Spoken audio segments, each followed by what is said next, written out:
war in the Donbass is one of the most bloodiest wars of the 21st century, and volatile political situations in the world, bringing back Cold War-like tensions between the West and Russia.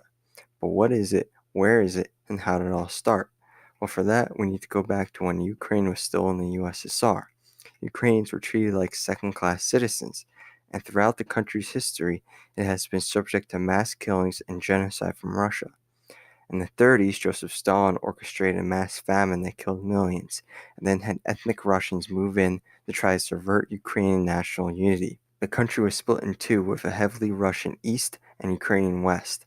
This split of the population made for clashing ideologies, and they came to a head on the question of either joining the EU or stronger ties with Russia. In 2013, Ukrainian President Viktor Yanukovych announced a plan to have stronger ties with Russia and ignoring the EU offer. This caused massive protests, which the government tried to crack down on, but that only made the protests worse. As the protests dragged on, they started to get more and more deadly and violent. Then on February 20th, government snipers killed 67 protesters. It was the final straw for Yanukovych, and he fled the country. 3 days later, pro-Russian protests started in Crimea, and on February 27th, unmarked Russian troops took over buildings and cities on the peninsula. The justification for this, Russia said it was defending the ethnic Russians in the region. Russia installed a pro-Russian government, then held a referendum March 16th on whether the population wanted to join Russia or not. The outcome was overwhelmingly yes. Ukraine and NATO have condemned the referendum as a vote held at gunpoint. In early March, pro-Russian protesters started in different parts of the Donbass.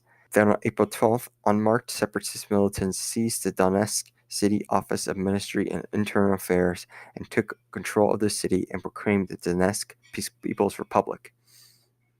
Protesters in other cities in the Donbass stormed government buildings, and the Donetsk People's Republic claimed its independence and sent demands to Kiev, and if not accepted, they would launch attacks in tandem with the Donetsk People's Republic. The government refused, and the war began on April 6, 2014. The war has now gone on for 5 years, with over 13,000 casualties, 23 failed ceasefires, and many cities and villages destroyed. So what could be done to end this war? Well, there isn't a completely clear answer because of the complicated political situation, but there are a few things that could be done. One, the UN would need to come up with a plan to resolve the conflict.